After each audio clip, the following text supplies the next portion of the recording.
嗨，大家好，我是 Ivy， 欢迎来到我的频道。快到端午节了，对于妈妈的思念就会更加深了。这或许就应了那一句话：每逢佳节倍思亲。接下来，我最早期的时候也有录制一期有关水煮花生肉粽的视频。那个有比较详尽的说明，有兴趣的朋友也可以点击来看哦。今天请随着我的视频看我如何做花生肉粽，以及听我说故事。当然，花生肉粽的由来有很多的传说和故事，其中一个最常被提及的故事，应该是有关于纪念古代诗人屈原的一个端午节的故事。屈原是战国时期的一位著名的诗人和政治家，他是楚国的重要人物，对于楚国的繁荣和发展也有着巨大的贡献。然而，由于政治阴谋和陷害，他最终被迫离开了楚国，流亡到江南地区。据说他在流亡期间，因为屈原深深关注着国家的命运，而且他也写下了大量的诗歌来表达自己对国家的思念和不舍。因此，他便将自己的思念之情化为一种习俗。当然，典故当中是说他是投入汨罗江。后来人们为了纪念他，就在端午节当天将米食投入到江中，以来纪念这一个楚国的英雄。而这个故事就逐渐的变成了民间的习俗，人们开始在端午节的时候煮粽子，将糯米、肉还有花生包裹在粽叶当中，在煮熟后投入江中来纪念它。这样做的目的最主要就是可以向屈原致敬以外，同时也希望远离厄运，迎来平安和幸福。随着时间的推移，花生肉粽逐渐成为了端午节不可或缺的美食。当然，它也是被视为怀念和纪念屈原的一个象征。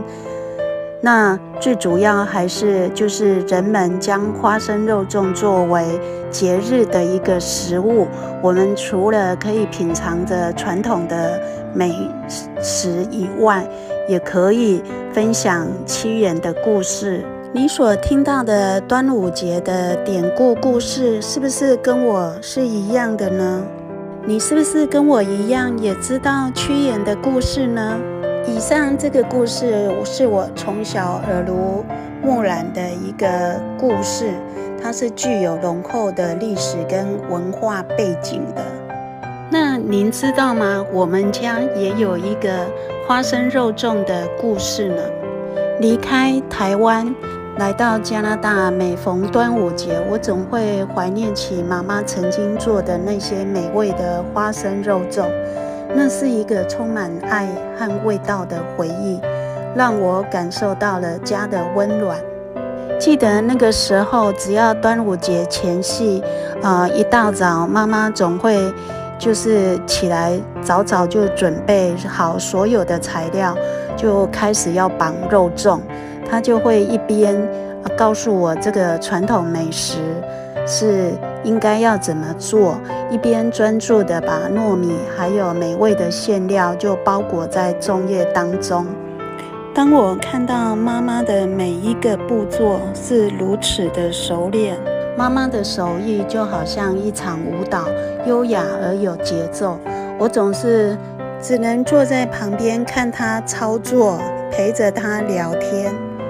现在回想起来，还真有点后悔没有好好学习呢。其实我小时候吃的肉粽并没有加花生的。你想知道为什么我们家的肉粽后来变成花生肉粽吗？这是有典故的，这也是一个充满妈妈对于子女的爱的故事。小时候，由于我们家的家庭环境并不是太好，所以爸爸妈妈时常都要出外到外地里去工作。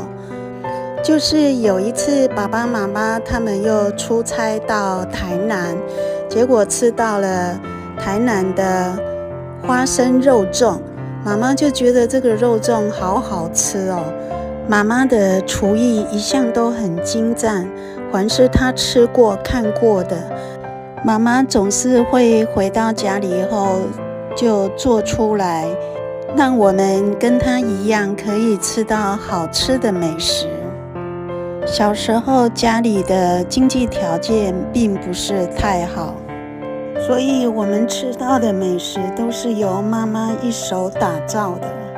记得小时候妈妈总是会时不时的制作些零嘴让我们解解馋，这一次她更是不例外的利用她的巧手制作出美味的花生肉粽来让我们品尝。结果当然可想而知啊，一炮而红，获得所有亲友以及孩子们的欢喜。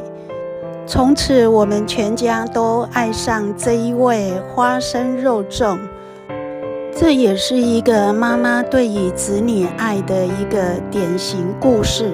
当然在这成长的过程中，也有好几次跟着妈妈一起来学习绑花生肉粽，但像我在加拿大多伦多这边，其实是设备有限，材料有限，真的是现在想要做出妈妈的味道，感觉上总有点力不从心。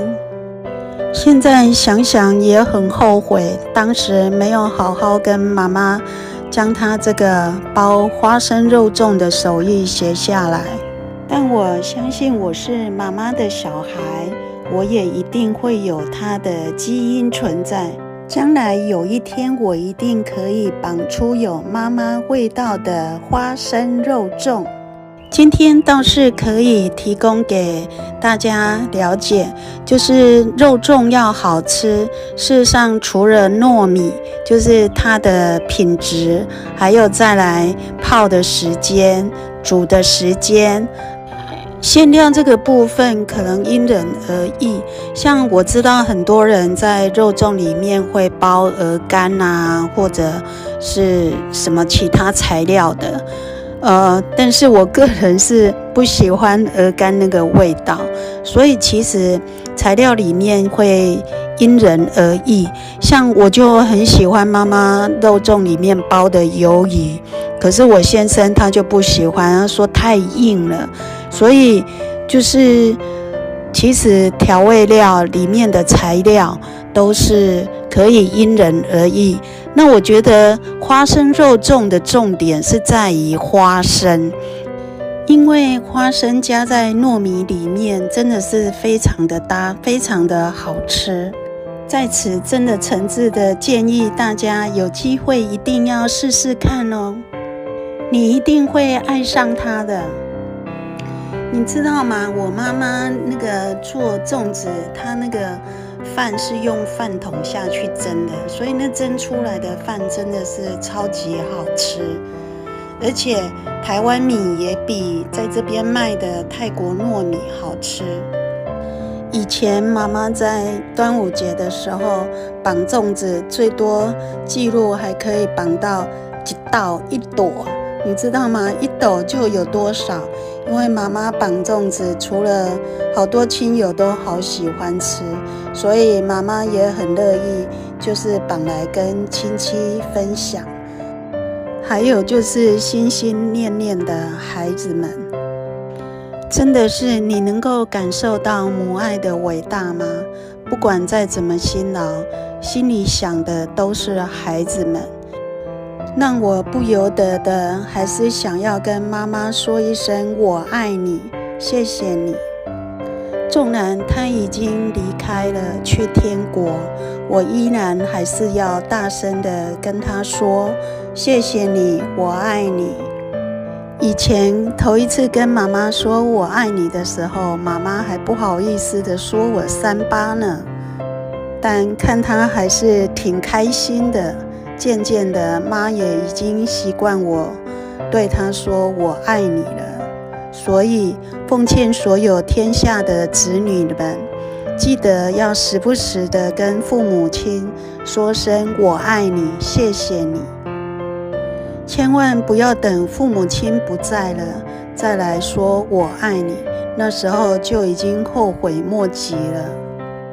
台湾的教育跟西方的教育还是有很大的不同，像在西方时不时就会把我爱你挂嘴上，但是在台湾大家都比较保守，比较不容易将爱说出口。将爱说出口，这是我们应该向西方学习的一个优点，请大家要时常向身边的亲友说爱哦。好啦，废话不多说，我们继续谈谈花生肉粽好了。像之前我先生还没认识我的时候，他也没有吃过花生肉粽。像我来加拿大之后，因为想念妈妈做的花生肉粽的味道，所以我在之前的视频我也有录制了一个水准花生肉粽的视频，有兴趣的朋友可以点击来看，因为在那一集里面我会有比较多的说明。